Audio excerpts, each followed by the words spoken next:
Hello everyone, welcome to all of you. আজকে আমরা প্রাণীরাজ্য থেকে প্রাণীরাজ্যের আর একটি বৈশিষ্ট্য পড়ব, সেটি হলো রক্ত সংবহন তন্ত্র। রক্ত সংবহন তন্ত্র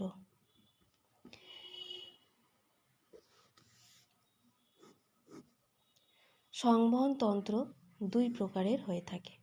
একটা হলো মুক্ত সংবহন তন্ত্র, আর একটি হলো বদ্ধ সংবহন তন্ত্র।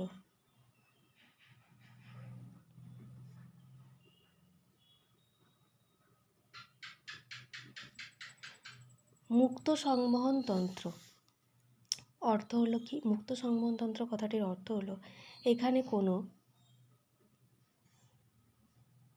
ব্লাড ভেসেল অর্থাৎ রক্তনালিকা থাকে না।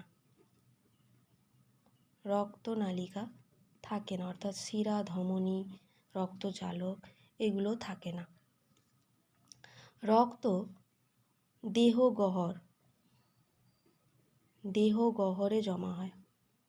এই ধরনের দেহগহ্বরকে বলা হয় হিমোসিল। তাহলে রক্ত দেহগহ্বরে সঞ্চিত থাকে এবং অঙ্গগুলো, যে দেহের মধ্যে থাকা অঙ্গগুলো রক্তের মধ্যে ডুবে থাকে। অঙ্গগুলো রক্তে ডুবে থাকে। এই বদ্ধ সংবহন তন্ত্র মানে এদের ক্ষেত্রে, এই ধরনের সংবহন তন্ত্রে রক্তনালী থাকে অর্থাৎ রক্ত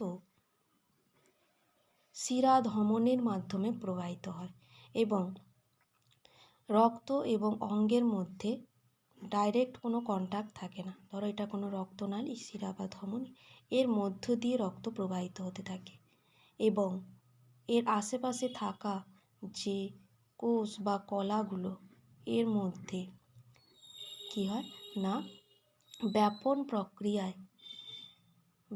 প্রক্রিয়ার মাধ্যমে গ্যাস বা নিউট্রিয়েন্ট আদান প্রদান হয়। তাহলে যদি এমন সংবহন তন্ত্র যেখানে রক্তনালীর মধ্য দিয়ে প্রবাহিত হচ্ছে, দেহের কোষ বা অঙ্গের সাথে ডাইরেক্ট কোনো কন্ট্যাক্ট নেই রক্তের, এ ধরনের সংবহন তন্ত্রকে বলা হবে বদ্ধ সংবহন তন্ত্র।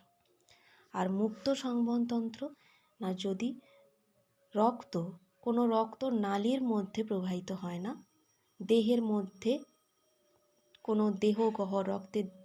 দেহে থাকা দেহগহ্বরে রক্ত সঞ্চিত থাকে, যাকে বলা হয় হিমোসিল। এই ধরনের দেহগহ্বরকে বলা হয় রক্তপূর্ণ দেহগহ্বরকে বলা হয় হিমোসিল এবং অঙ্গগুলো রক্তের সাথে ডাইরেক্ট কন্ট্যাক্টে থাকে, রক্তের ডুবে থাকে অঙ্গগুলো। এই ধরনের সংবহন তন্ত্রকে বলা হয় মুক্ত সংবহন তন্ত্র। এবার দেখব উদাহরণ দুটো ক্ষেত্রে। মুক্ত সংবহন তন্ত্র কাদের ক্ষেত্রে দেখা যায়?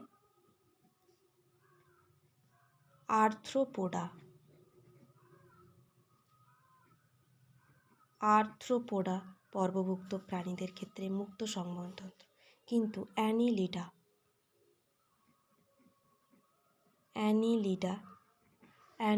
ক্ষেত্রে বদ্ধ সংবহন তন্ত্র। যদিও অ্যানিলিডা পর্ব আর্থ্রোপোডার আগে আসে, তাও অ্যানিলিডার ক্ষেত্রে বদ্ধ সংবহন তন্ত্র, কিন্তু আর্থ্রোপোডার ক্ষেত্রে মুক্ত সংবহন তন্ত্র। এই অ্যানিলিডার মধ্যেও জোঁকের ক্ষেত্রে মুক্ত সংবহন তন্ত্র, এটা ব্যতিক্রম। অ্যানিলিডা বদ্ধ সংবহন তন্ত্র, কিন্তু জোঁক, যে কিনা অ্যানিলিডা পর্বেরই, তার মুক্ত সংবহন তন্ত্র দেখা যায়। এছাড়া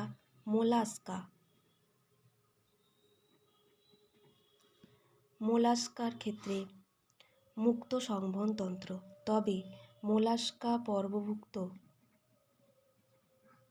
যে 3 ধরনের প্রাণী, যেমন অক্টোপাস,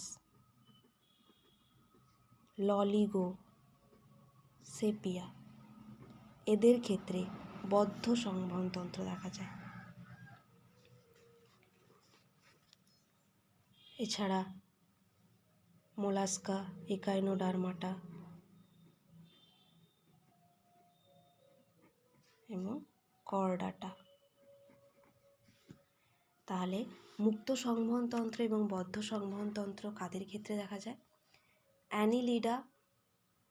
অ্যানিলিডা পর্বভুক্ত যারা আর্থ্রোপোডার আগে আসে তাও অ্যানিলিডার ক্ষেত্রে বদ্ধ সংবহনতন্ত্র।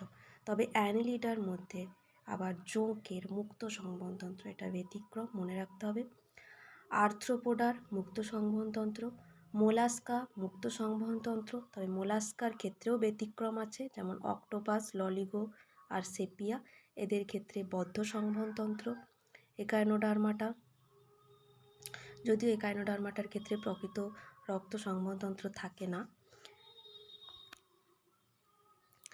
এবার করডাটা, এদের ক্ষেত্রে বদ্ধ সংবহনতন্ত্র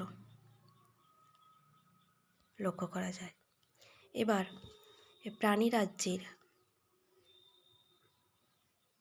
আরও দুটো বৈশিষ্ট্য দেখব। হৃৎপিণ্ডের বৈশিষ্ট্য অমেরুদণ্ডী এবং মেরুদণ্ডী প্রাণীর ক্ষেত্রে আলাদা হয়ে থাকে। অমেরুদণ্ডী প্রাণীর ক্ষেত্রে হৃৎপিণ্ড থাকে পৃষ্ঠদেশে, পিঠের দিকে থাকে, এবং মেরুদণ্ডী প্রাণী যেমন আমাদের ক্ষেত্রে হৃৎপিণ্ড কোথায় থাকে? সামনের দিকে, অর্থাৎ অঙ্কদেশে থাকে, দেহের সামনের দিকে বা অঙ্কদেশে থাকে। আর একটা বৈশিষ্ট্য যদি দেখা হয়, নার্ভ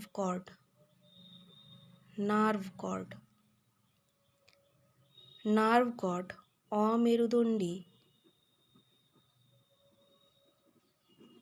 এবং মেরুদণ্ডী প্রাণীর যদি দেখা হয়, মেরুদণ্ডী প্রাণীর ক্ষেত্রে একটাই থাকবে নার্ভ কর্ড,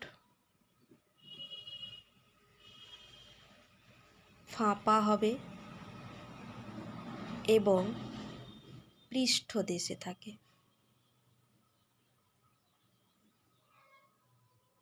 ফাঁপা নলাকার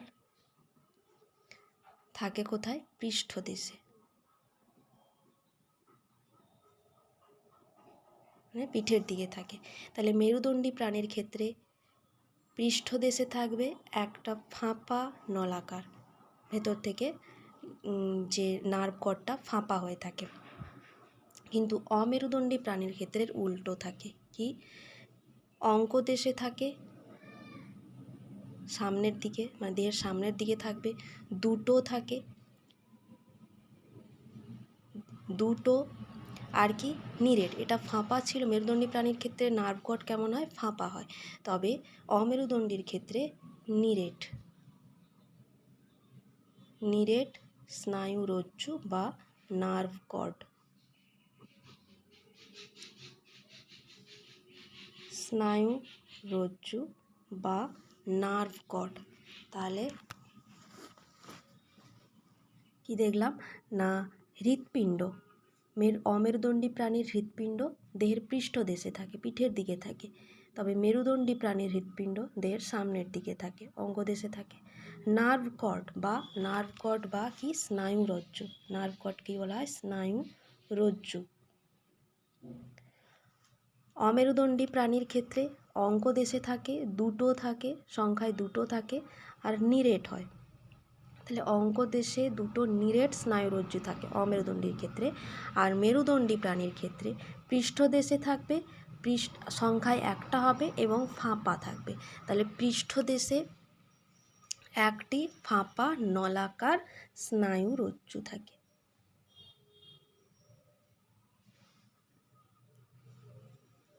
তাহলে এই হলো প্রাণীরাজ্যের কয়েকটি বৈশিষ্ট্য। আশা করি সবাই বুঝতে পারবে। যদি কোনো অসুবিধা থাকে, যদি কোথাও বুঝতে অসুবিধা হয়, তাহলে অবশ্যই কমেন্টে জানাবে। Thank you so much.